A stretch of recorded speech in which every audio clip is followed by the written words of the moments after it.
Halo semuanya, kembali lagi bersama saya Vino di Sanrasan TV.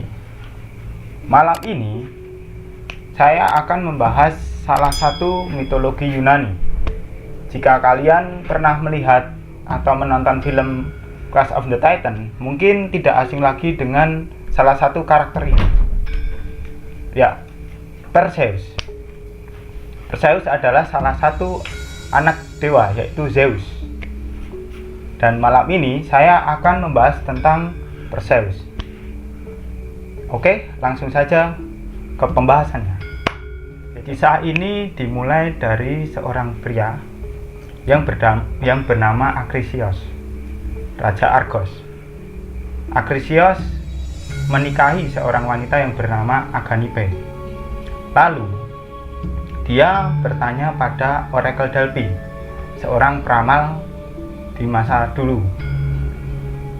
Nah, lalu si peramal itu bilang ke Akrisios bahwa dia tidak akan memiliki banyak keturunan.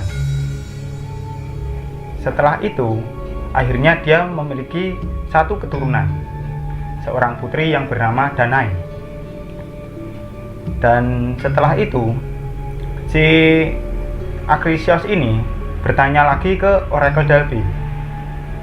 Dia bertanya, apakah aku akan memiliki cucu? Si Oracle Delphi bilang, kamu akan memiliki cucu, tapi cucumu nanti yang akan membunuh dirimu. Karena mendengar ramalan tersebut, si Akrisios langsung memenjarakan Danae di menara perunggu untuk menjaga dirinya agar tidak dinikahi orang dan tidak memiliki cucu. Suatu hari, Zeus datang menghampiri Danae dalam bentuk pancuran air, lalu menghamilinya. Dari hubungan tersebut, lahirlah seorang anak yang diberi nama Perseus. Mengetahui hal itu, si Raja Argos Akrisios berencana membunuh si Perseus, tapi dia takut akan memancing kemarahan para dewa karena Perseus putra dari Zeus. Kemudian si Akrisios membuat sebuah peti. Kemudian Danae dan Perseus dimasukkan ke dalam peti tersebut.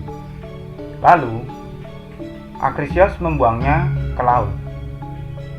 Kemudian peti tersebut terdampar di sebuah pulau yang bernama Seriphos.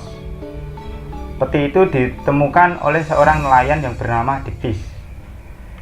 Diktis adalah saudara dari Raja Seriphos yang bernama Polydectes. Akhirnya Diktis merawat dan membesarkan Perseus hingga dewasa. Lama-kelamaan Polydectes menyukai Danae, ibu Perseus. Tapi melihat hal tersebut, Perseus tidak setuju. Lalu Polydectes menyusun sebuah rencana untuk menjauhkan Danae dan Perseus. Dia berkata ke Perseus, aku akan menikahi seorang wanita yang sempurna. Jika aku menikahi wanita tersebut, apa yang akan kau berikan kepadaku? Apakah itu segerombolan kuda atau sebongkah emas? Perseus menjawab, aku tidak memiliki apa-apa. Lalu si Polydectes ini mengatakan ke Perseus bahwa dirinya hanya bermalas-malasan. Karena merasa dihina, si Perseus berkata ke Polydectes, aku akan membawakan apapun yang kau minta. Si Polydectes pun berkata, baiklah. Lalu dia meminta kepada Perseus, bawakan aku kepala Medusa. Perseus pun menyanggupi permintaan dari Polydectes, dan Perseus segera berangkat untuk mencari kepala Medusa. Di tengah perjalanan, Perseus bertemu dengan Dewi Athena. Dewi Athena berkata kepada Perseus, carilah para nimfa dan akan diberikan peralatan untuk memenggal kepala Medusa. Tapi yang mengetahui keberadaan para nimfa tersebut adalah Graia. Graia adalah 3 orang perempuan tua yang hanya memiliki 1 mata dan 1 gigi. Saat bertemu dengan Graia, Perseus pun berhasil merebut mata dari Graia dan menanyakan di mana keberadaan para nimfa. Setelah diberitahu oleh Graia di mana keberadaan para nimfa, Perseus pun mengembalikan mata tersebut. Perseus kemudian menuju ke tempat para nimfa. Di sana, Perseus diberikan peralatan seperti kantung kibisis, helm kegelapan dari Hades, pedang dari Zeus, perisai dari Dewi Athena, dan juga sandal dari Hermes. Setelah mendapatkan peralatan tersebut, Perseus menuju ke tempat para Gorgon berada. Sesampainya di tempat Gorgon, Perseus menggunakan helm kegelapan agar tidak terlihat, karena Medusa memiliki 2 saudari yang ganas bernama Steno dan Euryale. Perseus pun masuk dan melihat para Gorgon yang sedang tertidur melalui perisai. Dia mendekat dan langsung memenggal kepala Medusa. Lalu kepala Medusa dimasukkan ke dalam kantung kibisis. Kemudian dia bergegas melarikan diri menggunakan sandal Hermes. Dari potongan tubuh Medusa terlahirlah Pegasus dan Chrysaor. Perseus pun kembali ke Seriphos. Dalam perjalanannya, Perseus bertemu dengan Atlas yang sedang memikul langit.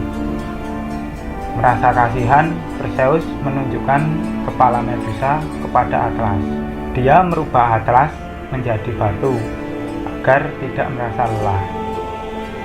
Keesokan harinya, Perseus terbang melewati gurun di Libya. Tetesan darah dari kepala Medusa yang jatuh ke gurun muncul sekumpulan ular di gurun tersebut. Sesampainya di laut, Perseus melihat patung yang dirantai di sebuah batu karang.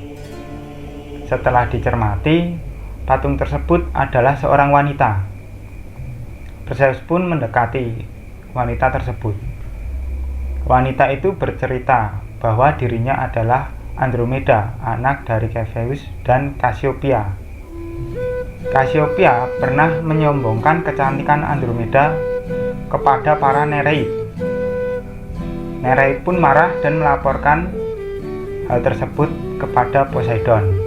Kemudian Poseidon mengutus salah satu monster yang bernama Ketos untuk menyerang kerajaan Cepheus.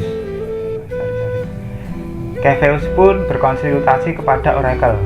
Oracle pun mengatakan satu-satunya cara untuk menyelamatkan negerinya dengan mengorbankan Andromeda.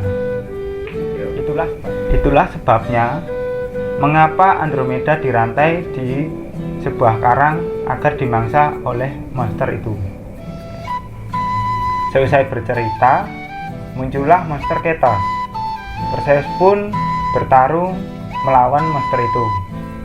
Dia menunjukkan kepala Medusa ke monster itu dan mengubahnya menjadi batu, lalu menghancurkannya dengan pedang.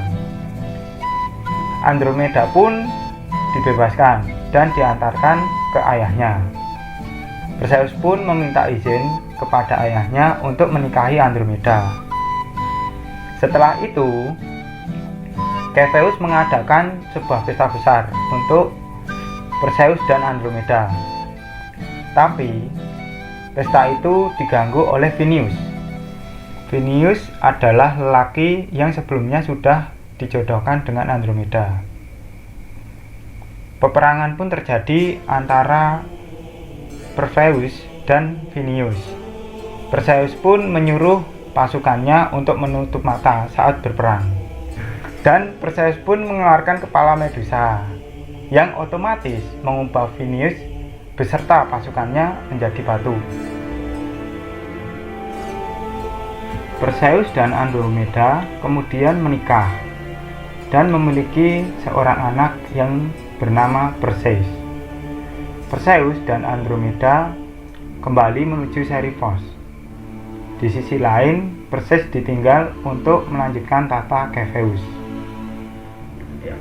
Di Seriphos, mereka bertemu dengan ibunya yang sedang bersembunyi di sebuah kuil bersama Diktis. Karena Polydectes mencoba menikahi ibunya secara paksa. Perseus pun marah dan menuju ke istana Polydectes. Di sana, dia ditertawakan oleh Polydectes beserta anak buahnya. Setelah itu, Perseus pun mengeluarkan kepala Medusa dan menunjukkannya ke Polydectes. Lalu diubahnya menjadi batu, Polydectes dan seluruh anak buahnya. Perseus dan Andromeda pulang ke kampung halamannya di Argos, dan Diktis didaulat menjadi raja Seriphos. Kemudian kepala Medusa dikembalikan ke Dewi Athena dan ditempelkan ke perisai Aegis. Tidak lupa dia mengembalikan segala peralatan yang sudah dipinjamkan kepada dirinya. Sesampainya di Argos, Akresios pun terkejut melihat Perseus yang masih hidup. Lalu Akresius pergi menuju Larissa di Tesalia. Sementara itu, Teutamides, raja Larissa, sedang mengadakan upacara makam untuk ayahnya, dan diselenggarakan sebuah perlombaan olahraga.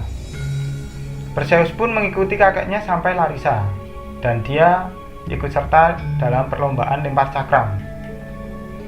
Saat perlombaan lempar cakram, Perseus tidak sengaja melempar cakram dan mengenai seorang kakek. Ternyata kakek itu adalah Akresios. Dan ramalan Oracle Delphi sudah terpenuhi. Sebenarnya Perseus berhak atas tahta di kerajaan Argos.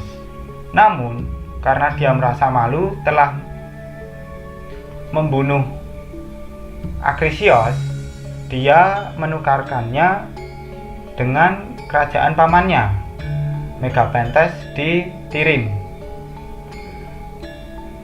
Akhirnya, dia mendirikan kota yang bernama Mykene.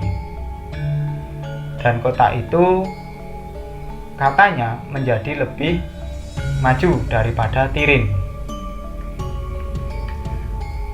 Dan Perseus dinobatkan menjadi pahlawan pertama di dinasti Perei.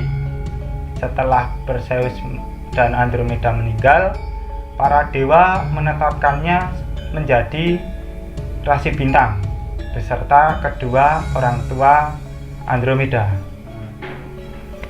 Sebelum mereka meninggal, Andromeda telah memberikan satu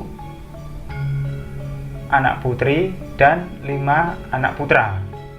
Dan yang paling terkenal dari mereka adalah Herakles. Oke, cukup segitu saja pembahasan mitologi Yunani yang sangat panjang ini. Jika ada cerita mitologi yang lain bisa di-share ke link kita. Kalau ada salah-salah kata atau salah cerita bisa ditambahkan atau dibenarkan. Selamat malam, semoga mimpi indah.